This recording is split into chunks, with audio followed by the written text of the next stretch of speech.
chivalry is dead. So, I mean, we got a good case to bring it back to life, then, isn't it? Elegance, my friend, elegance. Yeah, I was here last week. When you know, if you stroll outside and you're run over by some mediocre car driver, at least you know you died looking good. That's You're right. I've spoken to Elsie before. We had a really nice kind of conversation. You come to the park. Have you had some good conversations, some bad conversations? What's kind of resonated with you? I was speaking with a Christian about 10 minutes ago, and we were talking about the nature of the Trinity. And I've always really struggled with the concept, because God has made us in His image, meaning that we have the faculty of reason, and that reason allows us to clearly judge something. And if you come across a contradiction, or reason tells it's a contradiction, then you must abandon that belief. And the Trinity seems like a contradiction. Are you okay? Good. Nice to see you again. You know, he actually explained it very well. He was able to articulate a clear defence, a concept which I thought was a illusion, a figment of the mind, nothing more than the horror of nonsense, an hallucination. What kind of really sold it to you? What was the point that you said? Well, he said, thank you. We're composed of hands and legs and arms. And he was basically saying, look, God cannot be divided. And I said, well, if He is all loving, omniscience, omnipotence, and omnipresent, then these are three concepts which can be divided like three body parts, for example. So God is not a totality, He's actually composed of different things. Do you believe in God after that? I mean, I struggle to understand how for me it's a very contradictory idea. God is a very contradictory idea.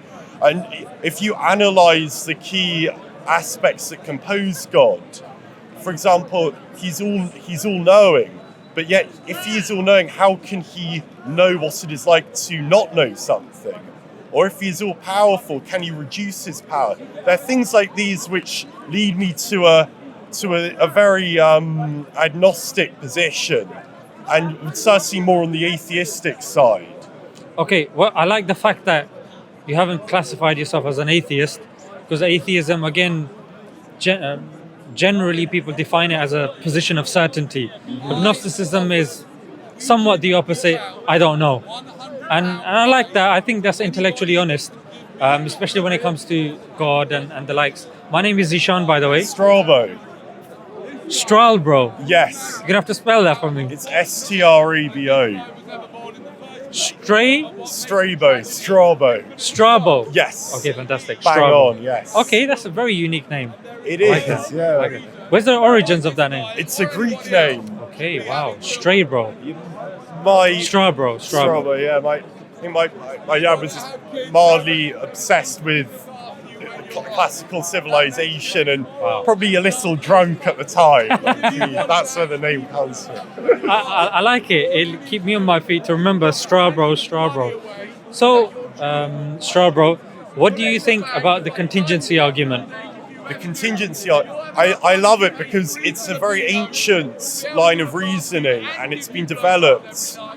And can you remind me of its the raw idea? Sure. Yeah, thank you. So Strabro very basically just means that you're dependent on something else, that's dependent on something else, that's dependent on something else, and you can't have an infinite regress of dependencies.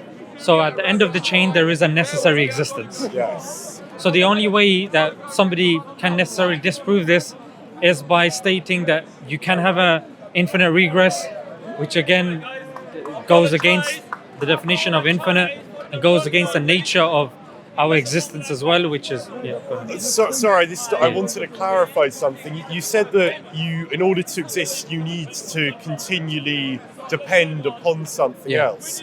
I mean, could you explain that idea a bit more, please? So, for example, you're Strabro, you depend on something. Could be sustenance. Or oxygen. Yeah, oxygen, sustenance. the sun, whatnot, that thing in itself depends on something. That thing that it depends on depends something. So either there's an end to that chain, Yes. or there's an infinite regress. The thing is, if you carry on, So I guess what I'm saying is, Yes. what's the what's the solution? what's the inference to the best explanation? Well, there has to be an unmoved mover, something at the foundation. Yeah. And I think that's a very persuasive argument. But the only issue I have with it is when you take our universe, the universe is space and time. And if you go outside of the universe, there is no space for something to be caused, for a cause and effect to occur, and there is no time for that process to occur. And at that point, you realise our concepts just break down. We cannot actually fathom what such a state would look like beyond space and time. So to talk about whether there was an infinite regress or there wasn't beyond the universe is a very unknown realm of human understanding. And I'm personally not in a position, nor is anyone else, to really assess anything with certainty about that state, I think. I mean, you're unaware of Heisenberg's uncertainty principle as well, I'm assuming. I know of it, but Yeah. I never did physics properly. Yeah, no worries, but in the sense that nothing is certain. And he, obviously, Karl Popper and him were somewhat loggerheads, even though they pretty much, they were very I kind like of... Karl Popper. Yeah, exactly. So his thing is that of falsification, but also that as scientists we need to continue and we need to keep looking for what is around us and whatnot, but we can't say anything definitely because there is always something that we can come across that will overwrite what our previous understanding. So falsification, or the problem of induction, as it were. So it's the same, but that doesn't stop us from doing science. And that's why I use the term inference to the best explanation. Yes. Because that's all we can really do. Like you said, we don't know something that's unknown, but we do know that there are certain things, like the law of non-contradiction. Like that, we know that exists. We know that that has to exist. And then when a person says, no, what created the universe could be illogical, that's what it then kind of goes to. But my thing is even more fundamental. It's something that can be understood by everybody, which is dependency. Even if you look at space and time, that's dependent on something else. And that thing still depends on something else. It's not necessarily a cosmological argument, like cause and effect. This is more to do with dependency. I like these kind of conversations because we're talking about the God of philosophers. Like, this is the thing is, so whenever I've read a holy text, I've read the Quran and the Bible, and I've been to church. I went to a mosque once, very beautiful, yes, in Cairo, one of those magnificent architectural buildings I've ever experienced. And I really wish, if there was a God, he would tell me I was sort of on the right path. I'd feel a deep spiritual yearning. But to be very honest with you, when I read these texts, I do not feel that spiritual awakening within me. And either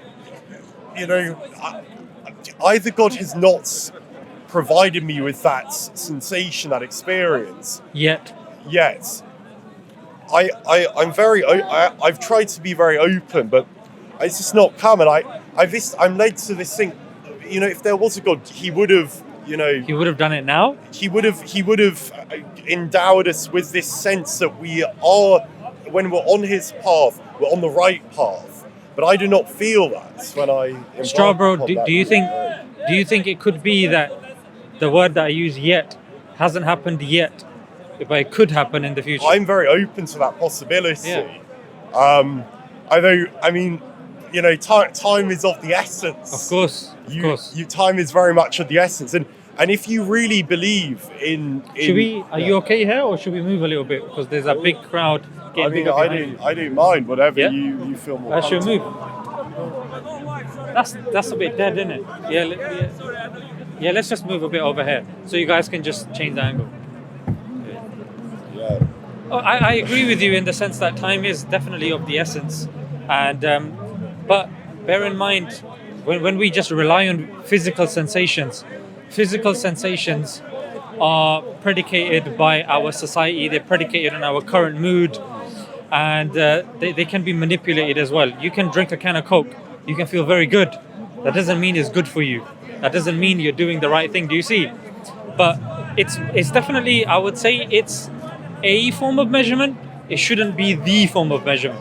Yes. The other forms of measurement should be, and feel free to jump in, it should be, of course, evidence, objective evidence, be it historical, deductive reasoning, inductive reasoning, philosophical evidence, testimony, and then you have it all together. My argument to you would be, I can tell you certain ways that you can experience these things. Yeah, there are. Do you see why I made you move? Because it was kicking off. I really was. Yeah, it was kicking off. See, I'm so glad we possess the ability to speak and we possess language. Otherwise, that would be the only way to resolve all debates. We would be so fucked as a species. It'd be like the Tower of Babylon, when everyone suddenly loses the ability to form a mutual language. Yeah. So here's the thing, Strawberry. When it comes to the infinite regress, when people say, you know what, we don't know what's outside, but then that point is presented of, okay, this argument or that argument, and then a person says, I can't be that though, it can't be that, then that is also a knowledge claim, which requires, obviously, then the burden of proofs on that person to say, why can't it be this, or why can't it be that? So that's why I admired your position of agnosticism. Thank you. Yeah. If we're having a very open conversation about this, when I hear that God has determined everything which is going to happen, and then I'm born in a secular family in a Western country, it's very unlikely that I'm ever really going to convert to Islam. So I'm a condemned man. I'm actually going to go to Jannah. And I think that's a terrible shame. You said Jannah. Jannah. Yeah, you know why that's really interesting? Because Jannah is the combination of Jannah and Jahannam. You've combined both words. It's as if you're in the middle, just like your stance of God, which you're not certain of God and you're not uncertain of God. What does Jahannam? What did I? He what does actually that used mean? the right word. What did I say before? What does that mean? Yeah. So you said Jahannam is technically not a word, but you've combined two words together. Oh, right. Which is Jannah and Jahannam. Oh, right. Right. So which I thought was ironic. Thank you. But no, yeah. So Strawberry. Yeah. So we'll come to the. Yeah, so we'll come to the kind of, because what you've brought to the scene is determinism and compatibilism, and we're dealing with and free will, of course, which is that's a separate kind of discussion. Yes, we can kind of jump into that, but even before we jump into that, so you have no issue, like you're talking about the philosopher's godlike, and that's absolutely fine. The necessary existence, something which is even entertained in modal logic, Leibniz, Aristotle, Hume. So this is something that is not alien to philosophers, it's not alien to people like Avicenna and Ghazali and the likes. I'm studying them at uni at the moment. Fantastic, you're really going to love it. They're very good. Yeah. And when it comes to the contingency argument, it's the only way around it is to say that there is an infinite regress. That's the only way around it. And when a person says the infinite regress, what you're necessarily saying is, okay, so because I'm sure you agree, time is linear and it continues. Movements, they are continuing. I know that I perceive the world in that way. I don't know what is really going on behind the veil of perception, beyond the veil of perception. But the very basic, you understand that time is progressing. I'm not a total skeptic. Yeah. I think there is some time. Yeah. Then you're a solipsist. Yeah, but get away. Yeah, exactly. So even in terms of movements, like the movements that we're doing, we're adding, isn't it? Yes. So infinity, by definition, you can't add to infinity. So by addition of time and movements, you're contradicting infinity. May I say, why do you think my solution was inadequate? the idea that if we carry on going back and back, we'll hit the Big Bang, and before the Big Bang there was no space, no time, so there's no universe, and in that state we can't actually speak about that state because we can't even fathom it. So what would you say to someone that's argument? Well, what I would say is it's the same that the people at the time of steady state theory would be saying. It's the same that the people at a time where they believe in Newtonian physics would be saying, which is at that particular moment in time, that's the dominant theory. It doesn't make it fact, it doesn't make it the theory that we now base everything upon, because science is predicated primarily on induction, isn't it? Yeah. So you're going to study, or maybe you have done, it's called the problem of induction by David Hume.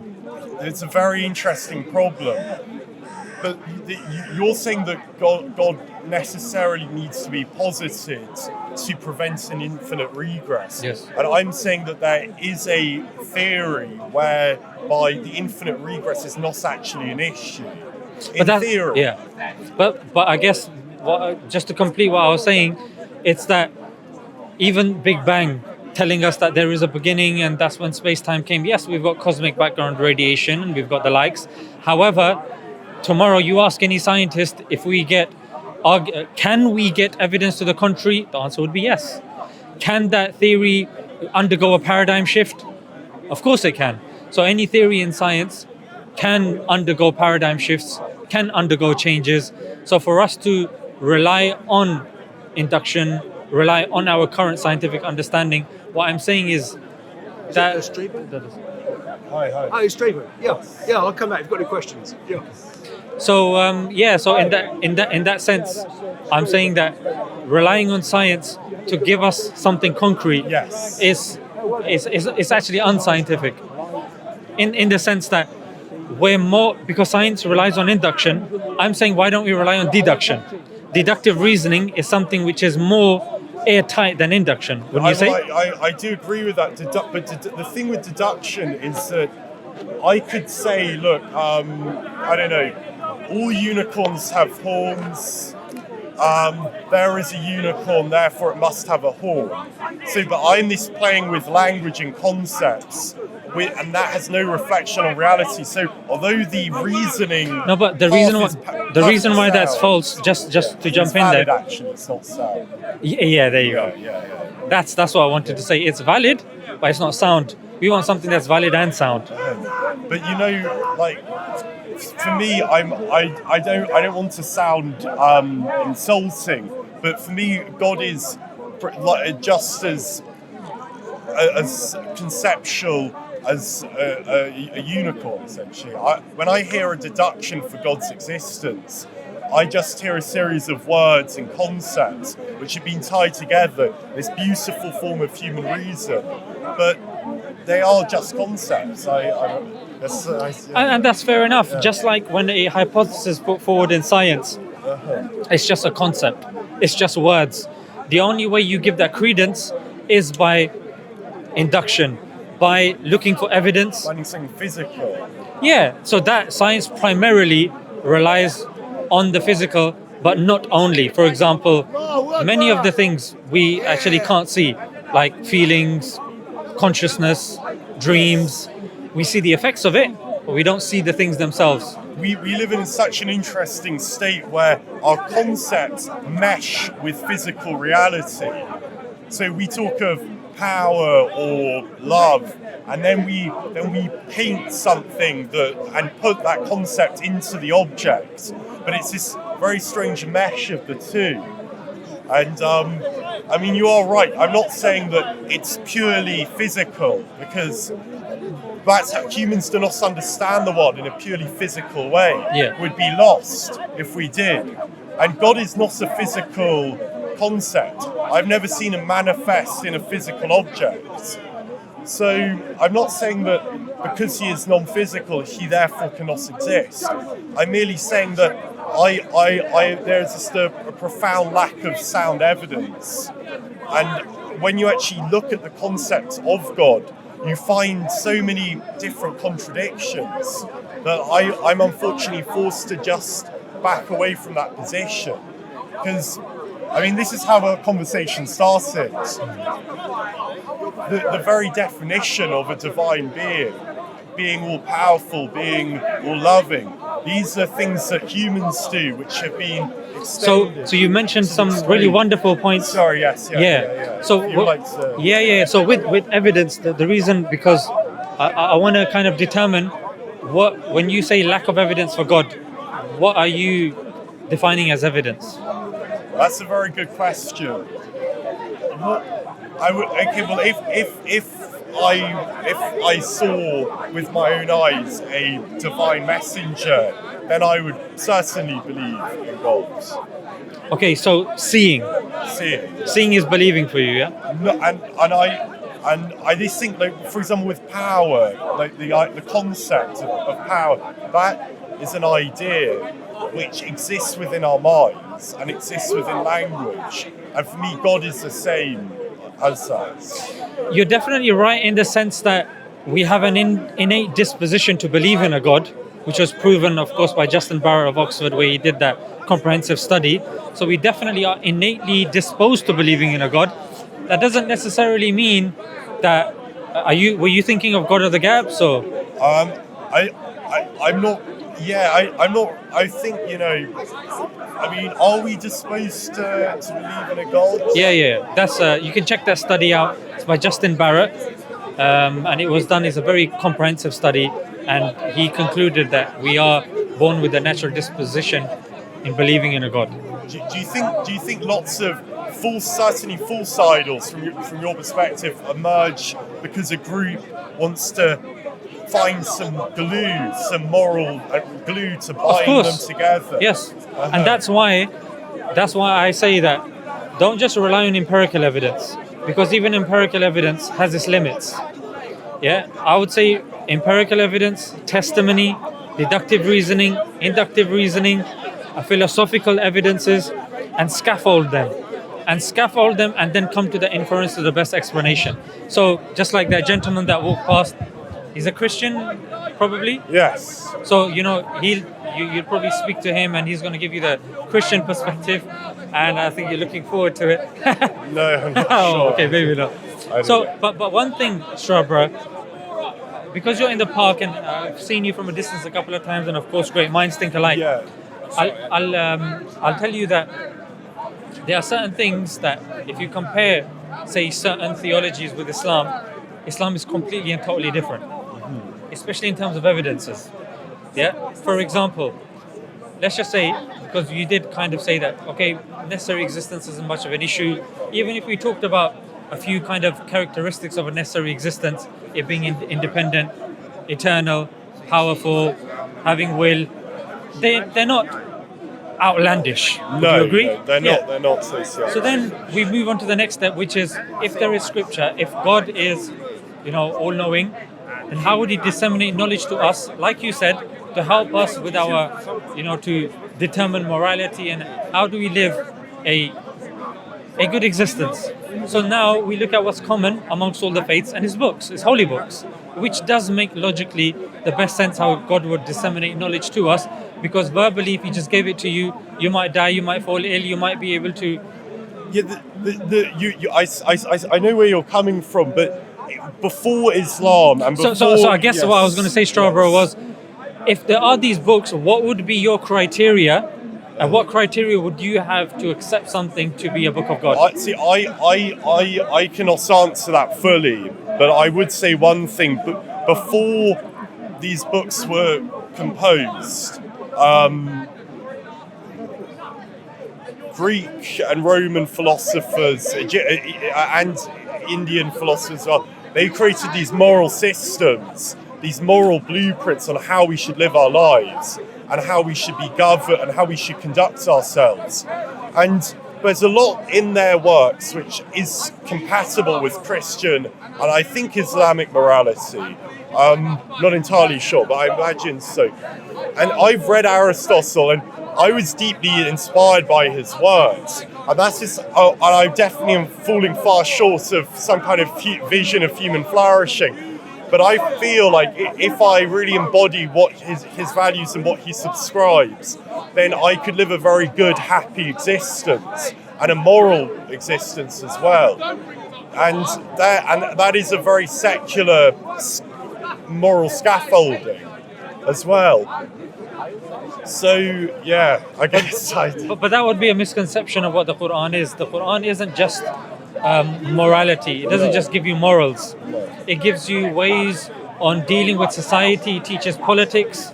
It also has waqiyas or events of history which can be objectively measured as well. There's prophecies. There's a falsification test in there. That's why even when you speak to other people, you notice that the same can't be said for other scriptures. What the Quran has is head and shoulders above the rest. Yeah, it's unique and it's special. Even if, for example, the numerical evidence, so Muhammad, peace be upon him, somebody who was unlettered, somebody who we know historically, he was in the desert, and he was, again, he was amongst a certain amount of people, and the Quran was revealed circumstantially. Yeah, it's not in prose form like page 1 is the beginning and the last page is the end. It's done circumstantially. And especially the Hadith, it's actually a blueprint on how to build a state and how to their laws and even tax laws and marriage. And so it's a so very, Straba, think about this, because I was studying, I was looking into inheritance a couple of days ago. British law, in fact any other law, when it talks about inheritance, your mother and your father don't get anything. Islam is the only inheritance law that gives something to your mother and father as well. When you look at, for example, so when you say inheritance, when you pass away. When you pass away, but in order to inherit something, your parents need to die first, surely. No, if you die, then your estate, a portion of that estate can go to your parents, your wife, your children. Right. So I'm no lawyer, but in British law, say I wrote a will, and I said I'm going to leave everything to my mother and father. Can I do that? I don't know if you're coming from a secular perspective, but I know as a Muslim, you can say that my inheritance is according to Islamic law, which is this much goes to my wife, this much this much that, and yeah, that's allowed. Because the thing is, if you sort of sincerely believe in Islam, then I imagine you think that the doctrines of the Hadith should be installed. In Britain, I mean, it's I don't know. It's like I don't want to sort of I'm just curious. Put like an ICG on me. Yeah. I'm just curious. So there's a verse in the Quran which says that there's no compulsion in the religion. Yes. I.e., you don't forcibly convert somebody, you don't forcibly put your ideals on somebody. That's why you'll see, I'll come to the part, I'll be speaking to you, I'll be debating with you, we'll be going back and forth. There'll never be force involved. There'll be never coercion involved. Even if you're in a Muslim country, even if you're in a caliphate as well, there's no forced conversion. There's or reversion. wazir, the tax for non-Muslims. Yes. In the Ottoman jizya. Empire. The jizya, yes. The jizya, yeah. So it was a very tolerant. The Ottoman Empire was a very tolerant empire. Yeah. But maybe not later on, but for most of its history, I'd say. The Ottoman Empire definitely. But I mean, it had its moments. But all which empire empires doesn't? Exactly. Yeah, yes. yeah. I mean, you're not going to forge an empire in peace and brotherhood. It will be forged through blood and war, as the British Empire was, as all major empires were. What's interesting to know about the jizya is money that you pay to the state, but the Muslims pay something called the zakat. Yes. And the zakat is actually more than the jizya. That's the first point to consider. Second thing to consider is jizya is not to be paid if, for example, say you're a widow, or if you're an ill person, or you're a disabled person, you're an old man. And thirdly, the jizya is, that the whole point of the jizya is if you're living under Muslims and the Muslims are under attack, Muslims cannot force non-Muslims to fight alongside them. So that protection, as long as the Muslims can protect the non-Muslims, they will accept the jizya. However, there have been precedents where the jizya has been returned and the Muslims have said, you know what, we can't promise protection to you, so take the jizya back, and if we're successful, we'll come back, then join us again. Otherwise, here it is. So there's a precedent that's been set, but the purpose of jizya is seen to be, there's this tax. No one's going to come to your house, bang down your door. No, don't. Yeah. Oh, no, I'm not. No, I'm not saying that. Especially in the park, certain people. Some people like this sort of fear mongering. They do. And I just want to explore your intellectual position, which I find fascinating. And I think it's very important that you don't exist in an echo chamber of own moral beliefs, otherwise you will become shackled to them.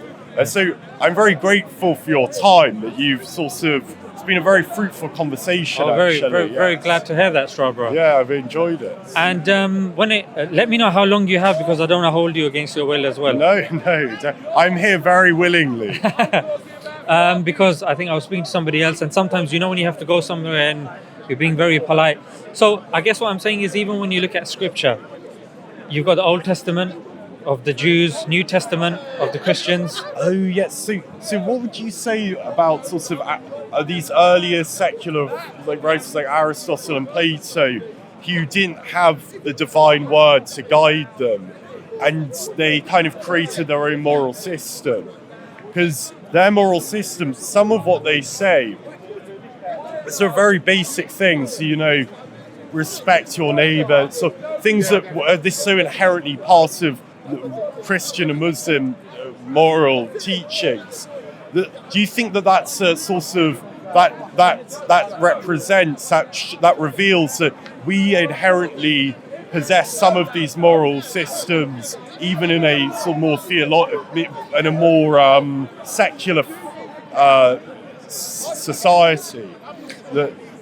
So when it comes to morality, there are certain things, of course, that you can intuit. Yeah. However, not all of morality can be intuited, hence why you require revelation. That's what we believe. And this is evident today. Going back to the Aristotle point, we as Muslims believe there were 124,000 prophets. We don't have knowledge of all the prophets, but there were prophets and people that received revelation. Some are of the opinion that possibly, maybe even Aristotle was a prophet. Who knows? But again, nothing can be said for certain. Because again, morality is something that is grounded on objectivity, is something that is only suitable to God. For example, today, somebody will say, be kind. But again, kind according to what? Utilitarianism? Kind according to what? Contractarianism? Yes. The categorical imperative, which either you've studied or either you will study, and you will realize that there's flaws in that, there's gaps in that. There are serious flaws, but it's very just to kind of illustrate the point of morality. Sorry, brother. There's cameras there. Yeah. Thank you, brother. How are you? Okay. Yeah. MashaAllah. So when it comes to morality, the thing is that we as Muslims will believe, okay, kind, fantastic, be kind, but it's be kind. Fatuous Yeah. It's very abstract. It's very vague. People interpret it in many ways. I'll give you an example. Today, people will say, I'm sure you believe that you have ownership of your body, it's your choice, it's your right. But now the question arises, okay, what if you are an underage child and you want to remove genitalia? What if you are a woman and you have a child in your stomach?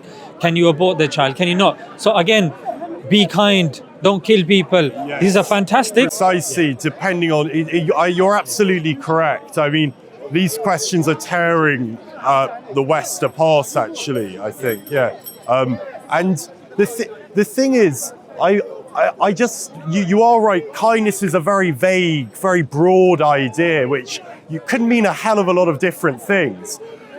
But ultimately, I think, Aristotle asserted we are ultimately social animals. And if we want to live in a civilized society, then we have to treat one another in a certain way. And although you can go across the world and experience and observe many different moral systems and many different civilizations, there are, I think, some key patterns which hold all of them together.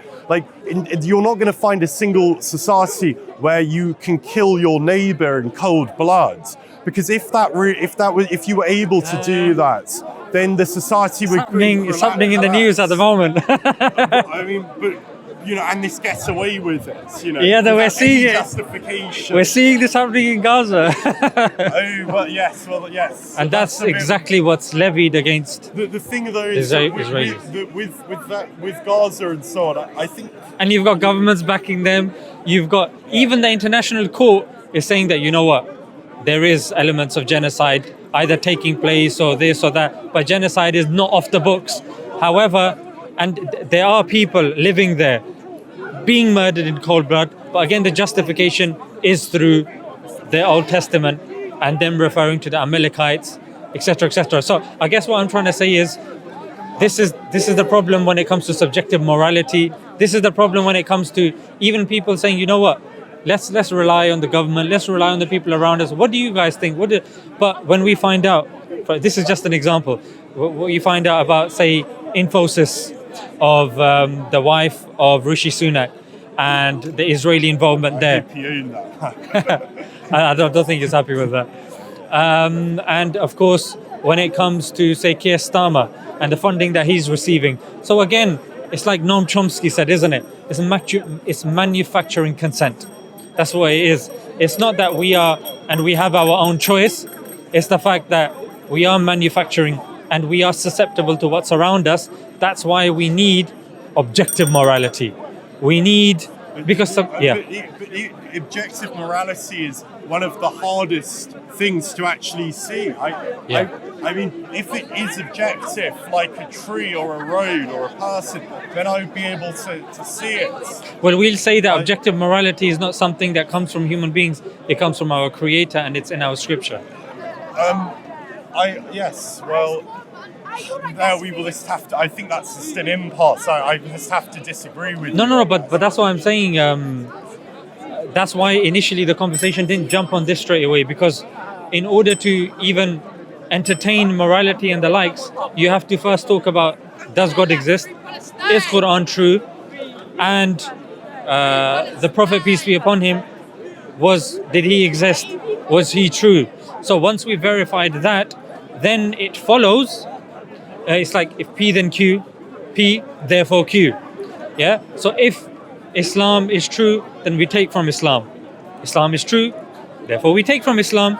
Yeah. So that means morality will come from it. Other things that we don't necessarily have a grasp over, because morality is something even atheists have issues with. Like you've got one school of thought that believe in determinism, one that believe in compatibilism. I don't think these academic atheists believe that we have complete free will. I mean, that's out of the window, regardless. So the point here, sorry, but we don't really have free will in a complete sense. Religious. Yeah, we don't claim we have absolute free will. Yeah. As Muslims, anyway. Yeah. Thank you very much. Yeah, my pleasure, Strabo. I'm gonna find my friend, and I think that this conversation is very good stuff. Thank you. No, thank you for giving me your time. And if any time you want to continue this and you see me in the park, just do what you did today and just jump in. I'll come over and say hi. Fantastic, Strawberry. I'm just going to take the mic. Oh yeah, sure. And keep looking dapper. I'll try. Yeah. Thank you. Thank you.